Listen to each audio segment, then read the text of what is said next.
Class 8 ये आपकी नई सोशल की बुक है। आपका सिलेबस चेंज हुआ है और उस हिसाब से आपकी बुक्स चेंज हुई हैं। ये आपकी हिस्ट्री की है और ये आपकी सिविक्स की बुक है, पॉलिटिकल, और उसके बाद ये आपकी ज्योग्राफी की बुक है। तो इस तरीके से 3 बुक्स में डिवाइड हो जाएगा अभी। तो आज हम हिस्ट्री से स्टार्ट करेंगे और हिस्ट्री में आज हम करेंगे सबसे फर्स्ट लेसन। तो सबसे पहला लेसन आपका है हाउ, व्हेन एंड वेयर, यानी कैसे, कब और कहाँ। How important are dates. तो सबसे पहले हम देखेंगे कि डेट्स जो होती हैं, जो भी हम पढ़ते हैं कि ये चीज़ हुई थी, ये कब हुई थी, किस सन में हुई थी, ये सब क्यों इम्पॉर्टेंट है, कैसे इम्पॉर्टेंट है।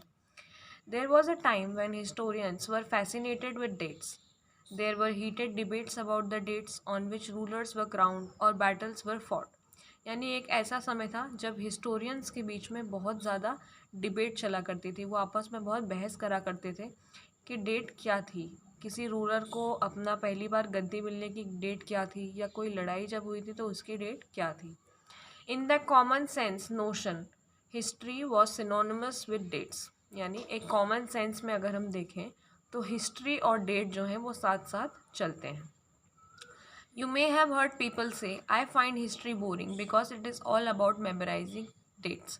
Is such a conception true? यानी हम बहुत बार देखते हैं कि सब कहते हैं, आप भी देखते होंगे क्लास में बच्चे कहते हैं कि हिस्ट्री बहुत बोरिंग है। क्यों? क्योंकि उसमें सिर्फ डेट्स याद करना रहती हैं। तो क्या ये सही है? History is certainly about changes that occur over time, यानी हिस्ट्री हमें उन बदलावों के बारे में बताता है जो इतने समय से होते रहे हैं। It is about finding out how things were in the past and how things have changed. इससे हमें पता चलता है कि पहले जब पास्ट था हमारा पिछला, तो उस समय चीज़ें कैसी थी और अभी चीज़ें कैसे चेंज हुई हैं। As soon as we compare the past with the present, we refer to time. We talk of before and after. और जैसे ही हम पास्ट को यानी गए हुए टाइम को और अभी के टाइम को कंपेयर करते हैं तो हम टाइम की बात करते हैं, बिफोर और आफ्टर की बात करते हैं। Living in the world, we do not always ask historical question about what we see around us. यानी हम पूरे वर्ल्ड में अभी जब हम रहते हैं तो हम हर बार एक हिस्टोरिकल क्वेश्चन नहीं पूछते हैं चीज़ें देख के। We take things for granted as if what we see has been always been the world we inhabit. यानी हमें ऐसा लगता है कि वर्ल्ड हमेशा से ऐसा ही रहा है जैसा वो अभी है। But most of us have our moments of wonder when we are curious and we ask questions that actually are historical. लेकिन एक टाइम ऐसा आता है जब हम किसी चीज़ को लेके सोचते हैं कि ये चीज़ कैसे हुई होगी, हमारे मन में सवाल उठता है और फिर हम पूछते हैं। Watching someone sip a cup of tea at roadside tea stall, you may wonder when did people begin to drink tea or coffee. जब हम किसी को रोड साइड चाय पीते हुए देखते हैं तो हमारे दिमाग में एकदम से सवाल उठता है कि पहली बार कब चाय शुरू हुई होगी, पहली बार लोगों ने चाय या कॉफ़ी पीना कब शुरू करा होगा। Looking out of the window of a train, you may ask your self when were railways build, यानी एक ट्रेन की खिड़की से बाहर देखते टाइम हम कई बार ऐसा सोचते हैं कि पहली बार रेलवे कब बना होगा, कैसे लोग रेलवे के पहले लॉन्ग डिस्टेंस ट्रैवल करा करते हो। Reading the newspaper in the morning, you may be curious to know how people got to hear about things before newspaper began to be printed. और सुबह का अखबार पढ़ते टाइम भी हम क्यूरियस होते हैं, यानी हमारे मन में सवाल उठता है कि जब न्यूज़पेपर नहीं थे तब लोगों को इधर उधर की चीज़ें कैसे पता चला करती होंगी।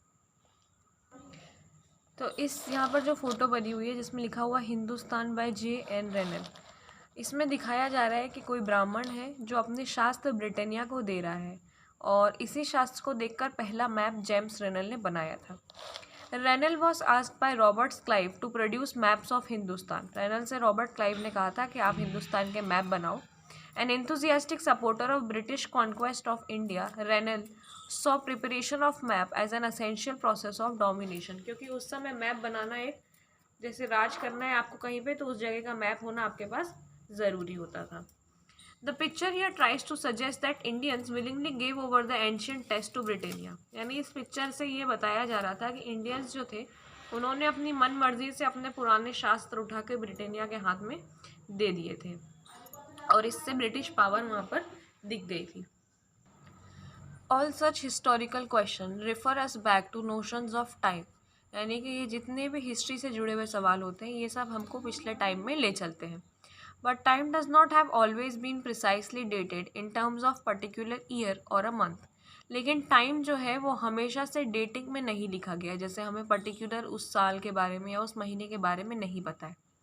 Sometimes it is actually incorrect to fix precise dates of processes that happen over period of time. यानी कई बार ये गलत भी होते हैं. People in India did not begin drinking tea one fine day. यानी ऐसा नहीं हुआ कि भारतीय लोगों ने एक दिन उठकर चाय पीना शुरू कर दी. They developed a taste for it over time. यानी धीरे धीरे उनका स्वाद डेवलप हुआ. There can be no one clear date for a process such as this. तो इसलिए हम कोई एक डेट इस प्रोसेस के लिए नहीं बता सकते हैं कि हाँ एक ऐसी तारीख थी जिस दिन लोगों ने चाय पीना शुरू करी. Similarly we can not fix one single date on which British rule was established.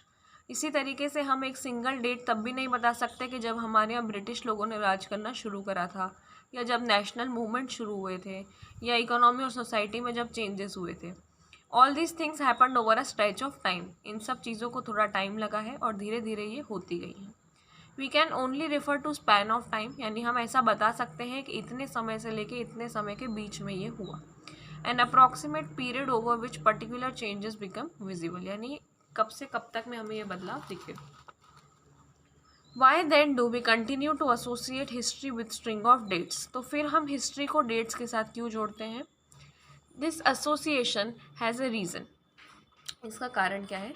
There was a time when history was an account of battles and big events. यानी एक समय ऐसा था जब हिस्ट्री जो था उसमें हम सिर्फ लड़ाइयों के बारे में और जो बड़ी बड़ी चीज़ें हुई हैं उनके बारे में पढ़ा करते थे. It was about rulers and their policies. जब हम राजाओं के बारे में पढ़ते थे और किस तरीके से वो शासन करते थे इनके बारे में पढ़ते थे. Historians wrote about the year a king was crown. यानी हम उस तारीख को पढ़ते थे जब उसको अपनी राजगद्दी मिली थी. The year he married. जब उस राजा की शादी हुई थी, या जब उसको बच्चा हुआ था, या उसने किस दिन कौन सा पर्टिकुलर वॉर लड़ा था. जैसे कि हम सब कुछ फेमस वॉर पढ़ते हैं, जैसे हमने पानीपत की लड़ाई पढ़ी, वो कब हुई थी. इस तरीके के वॉर जो थे जो पर्टिकुलरली इम्पॉर्टेंट थे वो कब लड़े गए थे. या ऐसा साल जब वो मर गया था और जब उसका नेक्स्ट रूलर आया था. For event such as the specific dates can be determined. तो ऐसे समय के लिए हम पर्टिकुलर डेट्स दे सकते हैं. और हिस्ट्री में इस तरीके की बहस चलती रहती है कि किस दिन क्या हुआ होगा. As you have seen in the history text book of the past 2 years. यानी पिछले 2 साल की हिस्ट्री में आपने देखा होगा, historians now right about host of other issues and other questions. They look at how people earned their livelihood, what they produced and ate, how city developed and markets came up, how kingdoms were formed and new ideas spread, and how cultures and society changed. तो हमने पिछले 2 साल से ये समझा है कि अब हम जो पढ़ते हैं हिस्ट्री में वो दूसरों के ऊपर बेस्ड रहता है. जैसे उस समय में लोग अपने पैसे कैसे कमाते थे, क्या काम करते थे, क्या उगाते और खाते थे, वहाँ पर सिटी कैसे डेवलप्ड हुई, मार्केट कैसे बने, नए आइडियाज़ वहाँ पर कैसे आए, और वहाँ पर कल्चर और उनके समाज में क्या क्या बदलाव हुए. Which dates. By what criteria do we choose a set of date as important. यानी किस तरीके से हम ऐसा मानते हैं कि कोई डेट है जो इम्पॉर्टेंट है. The dates we select, the dates around which we compose our story of the past are not important on their own. यानी जो भी डेट हम सिलेक्ट करते हैं या उसके आसपास हम देखते हैं वो खुद इम्पॉर्टेंट नहीं होती हैं. They become vital because we focus on the particular set of event as important. वो ज़रूरी इसलिए हो जाती है क्योंकि उस दिन जो काम हुआ था वो ज़रूरी था. If our focus of study changes, if we begin to look at new issue, a new set of date will appear significant. तो अगर हम एक इशू को छोड़ के दूसरे इशू पर आ जाएं तो उसकी डेट इम्पॉर्टेंट हो जाएगी. जैसे कि एक एग्जाम्पल हम लेते हैं. In the history written by British historians in India, the rule of each governor general was important. यानी जो हिस्ट्री ब्रिटिश लोगों ने लिखी है उनमें जितने भी गवर्नर जनरल ने हमारे यहाँ पे राज करा है उन सब की डेट इम्पॉर्टेंट है.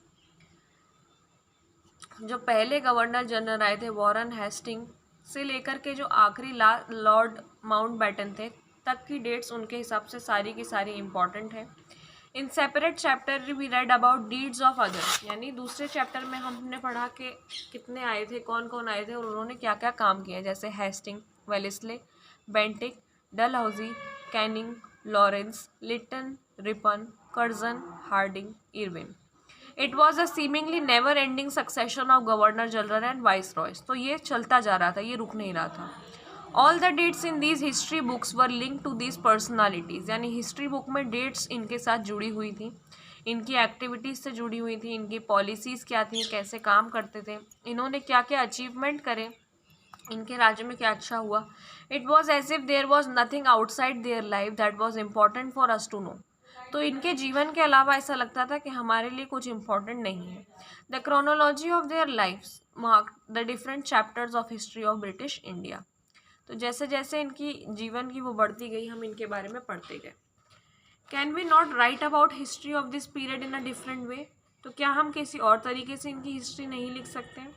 How do we focus on the activities of different group and classes in Indian society with the format of this history of governor general. तो अगर हमारा ध्यान सिर्फ इन गवर्नर जनरल्स पे रहेगा तो हम बाकी लोगों की क्या एक्टिविटी थी उस टाइम पर, बाकी ग्रुप्स क्या करते थे, उनके बारे में कैसे पता करेंगे। When we write history or a story, we divide it into chapters. तो जब हम भी हिस्ट्री या स्टोरी देखते हैं तो हम उसे चैप्टर में डिवाइड कर देते हैं। Why do we do this? हम ऐसा क्यों करते हैं? It is to give each chapter some coherence. It is to tell a story in a way that makes some sense and can be followed. तो हम चाहते हैं कि हर चैप्टर की एक अपनी कहानी हो। In the process, we focus only on those events that help us to give shape to the story we are telling. तो हम सिर्फ स्टोरी सुनाते टाइम उन इवेंट्स पे फोकस करते हैं जो उस समय पर इम्पॉर्टेंट है, ताकि एक शेप मिल जाए। इन the history that revolve around life of British governor general, the activities of Indian simply do not fit. तो अगर हम गवर्नर जनरल जो ब्रिटिश के थे उनकी हिस्ट्री पढ़ रहे हैं तो हम इंडियंस के बारे में नहीं पढ़ सकते, उनके लिए जगह नहीं है। तो हम क्या करेंगे? Clearly we need another format for our history. तो अब हमें दूसरा फॉर्मेट चाहिए। This would mean that the old dates will no longer have the significance than the earlier one। तो अब हमारे लिए वो डेट इम्पोर्टेंट नहीं रहेंगी जो गवर्नर जनरल की हैं। तो अब एक नई सेट ऑफ डेट्स बनेगी जो हमारे लिए इम्पोर्टेंट होगा जानना। How do we prioritize? तो हम किस तरीके से ये काम करते हैं। James Mill, a Scottish economist, 1817 में आए थे और एक पॉलिटिकल फिलोसोफर भी थे। उन्होंने पब्लिश करी थी 3 volume the history of British India. 3 volume में उन्होंने ये बुक निकाली थी। इसमें उन्होंने डिवाइड करा था इंडियन हिस्ट्री को 3 पीरियड्स में, हिंदू, मुस्लिम और ब्रिटिश, क्योंकि ये तीनों ही मेजॉरिटी में थे। This periodisation came to be widely accepted, और ये चीज़ बहुत अच्छे से एक्सेप्ट हुई क्योंकि उन्होंने तीनों को महत्व दिया। Can you think of any problem with this way of looking at Indian history? तो क्या कोई इसमें प्रॉब्लम है इंडियन हिस्ट्री को ऐसे देखने में? Why do we try and divide history into different periods? क्यों हम ऐसी कोशिश करके डिवाइड करते हैं? We do so in an attempt to capture the characteristic of time, ताकि हम टाइम देख सकें कि उस समय में क्या हुआ होगा। Its central feature as they appear to us, so the terms through which we periodise that is demarcate the difference between periods become important. तो किस हिसाब से हम डिफरेंस करते हैं कि एक पीरियड में क्या हुआ था, उसके बाद क्या हुआ था, ये इंपॉर्टेंट है। They reflect our ideas about the past. They show us how we see the significance of changes from one period to the next. इससे हमें importance पता चलती है कि उस समय में क्या हुआ होगा और फिर क्या changes हुए।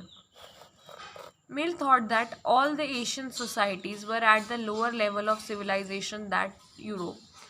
According to his telling of history, before British came to India, Hindu and Muslim despot ruled the country.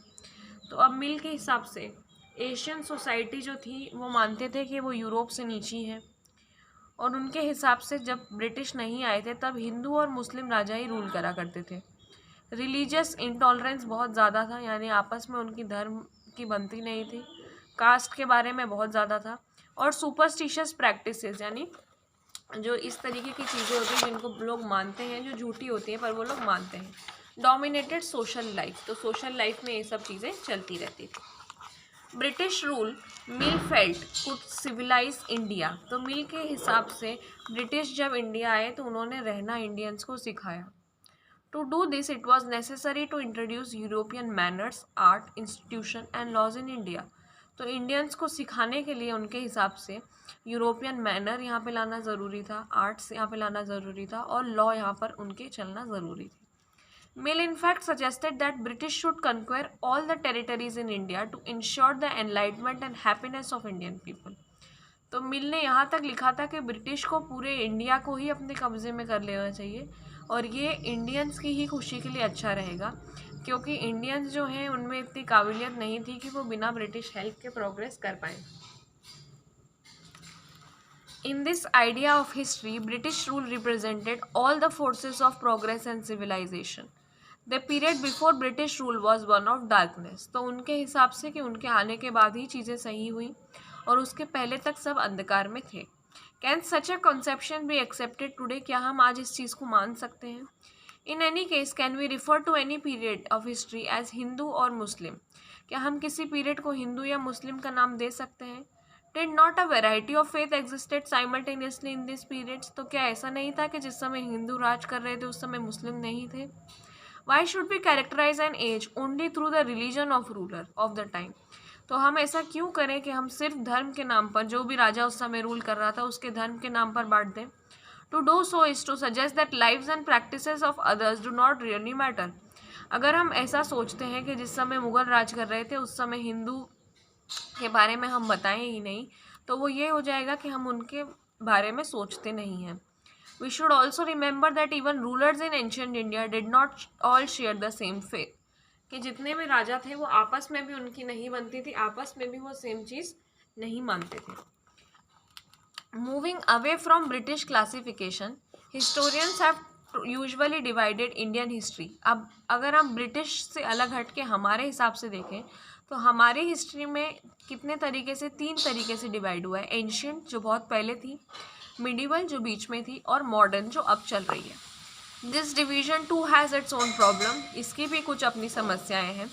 It is a periodization that is borrowed from the west where the modern period was associated with growth of all forces of modernity. यानी ये हमने waste से सीखा है, क्योंकि वहाँ पर modern period जो था वो हर तरीके की ग्रोथ से जुड़ा हुआ था, जैसे साइंस की ग्रोथ, रीज़न की ग्रोथ, डेमोक्रेसी की ग्रोथ, लिबर्टी, इक्वालिटी, समानता।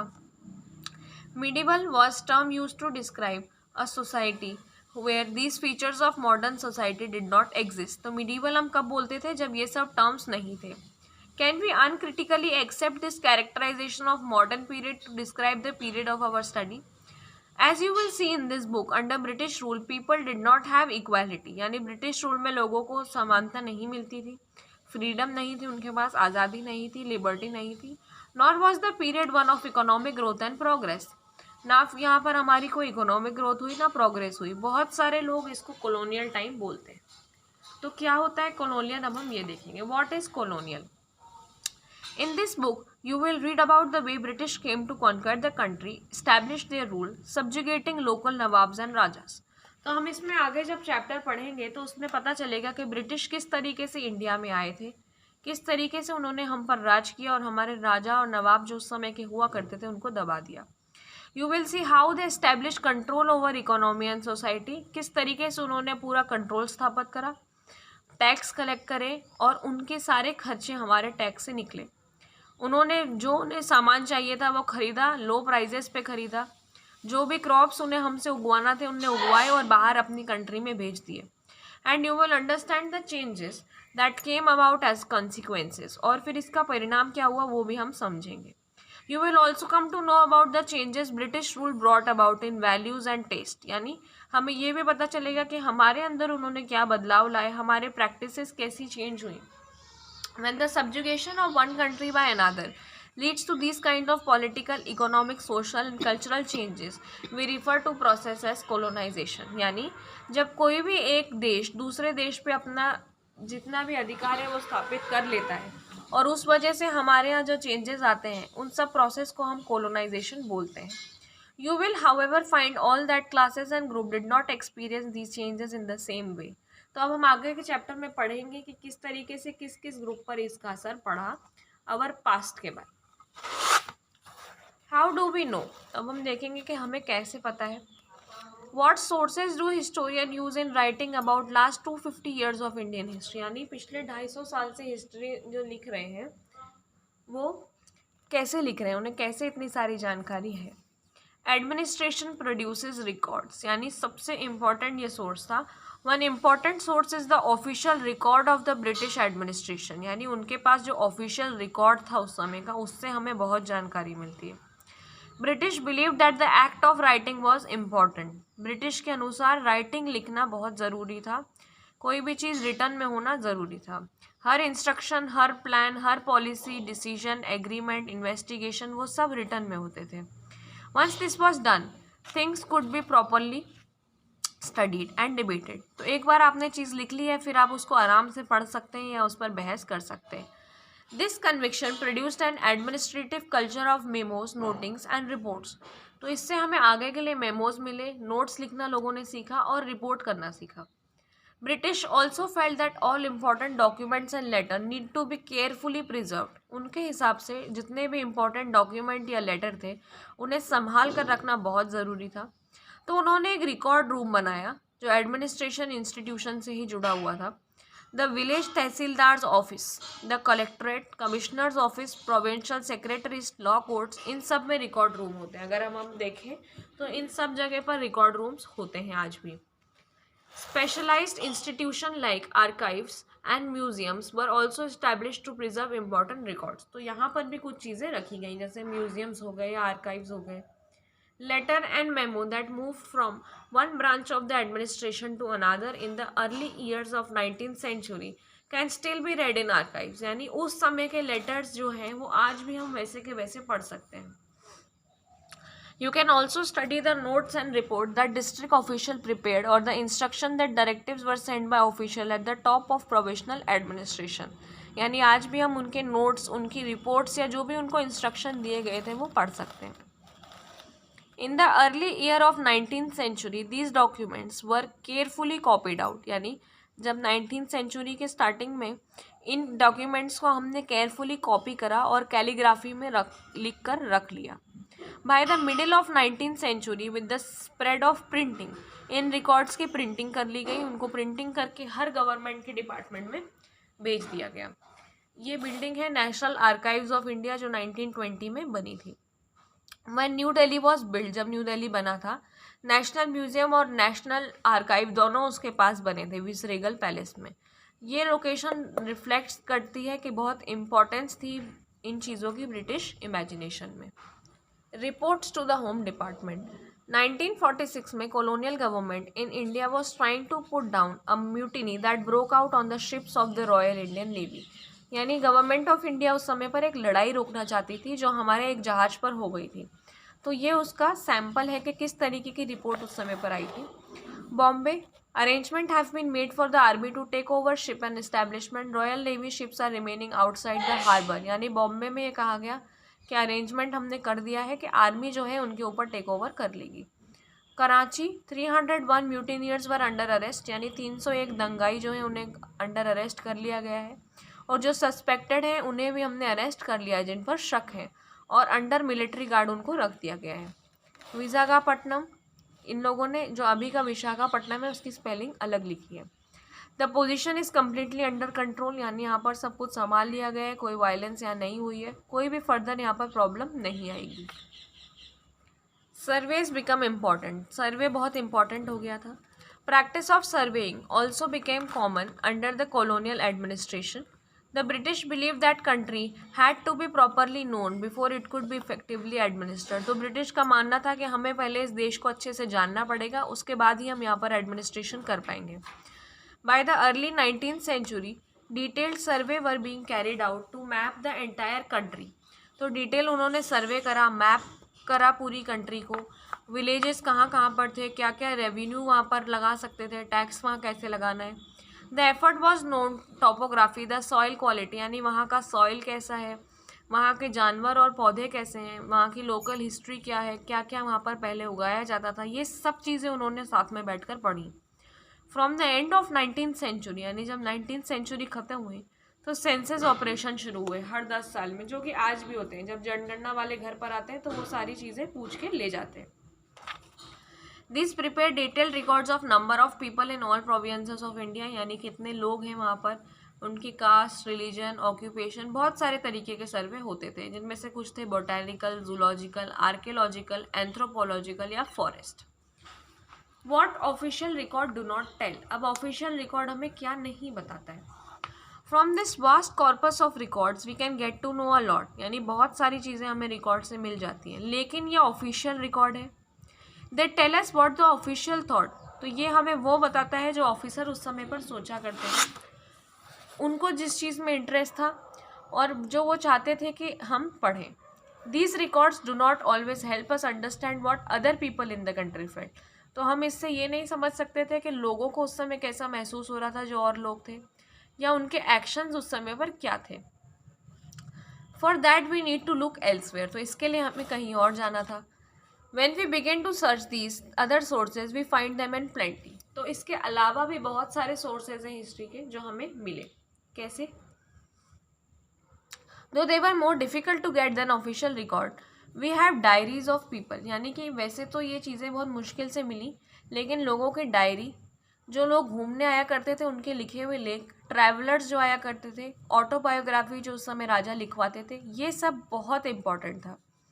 And popular booklet that were sold in bazaars, तो उस समय पर जो राजा थे वो अपने खुद के बारे में लिखवाया करते थे, अपने पूरे जीवन गाथा लिखवाते थे, और उसके बाद कुछ उनको पॉपुलर बुकलेट्स के जैसे सोल्ड करते थे, यानी बेच दिया करते थे लोकल बाजार में। अब क्योंकि प्रिंटिंग उस समय पर तेज़ी से फैल रही थी तो न्यूज़पेपर पब्लिश होने लग गए थे, जो भी पब्लिक के इशू हुआ करते थे, जो भी पब्लिक को परेशानी थी, वो सब उसमें आने लग गए थे। लीडर्स बन गए थे, नेता, और जो इसको बदलना चाहते थे वो रिफॉर्मर्स अपने आइडियाज़ फैला रहे थे। कवि और लिखने वाले भी अपने फीलिंग्स लिखकर बेच रहे थे। All these sources however were produced by those who were literate, लेकिन अब ये सोर्सेज भी उनके हैं जो पढ़े लिखे थे। तो अब हमें इससे दो चीज़ें मिल जाएंगी, लेकिन तीसरी चीज़ फिर भी रह जाएगी कि उस समय में जो गरीब लोग थे, जो मजदूर थे, या जो आदिवासी थे, वो कैसे थे, जो वहाँ पर काम करा करते थे माइंस में जाके, या फिर जो बहुत गरीब रहा करते थे, उनकी लाइफ के बारे में हमें कैसे पता चलेगा। Yet this can be done, ये भी हो सकता है, लेकिन हमें और ज़्यादा एफर्ट लगाना पड़ेगा, और धीरे धीरे जब हम इस बुक को आगे पढ़ेंगे तो हमें पता चलेगा सोर्सेस किस तरीके के हुआ करते थे। तो ये लेसन तो आपका फिनिश हो गया है, और जो इसके क्वेश्चन आंसर है अब हम वो नेक्स्ट आपके वीडियो में देख लेंगे।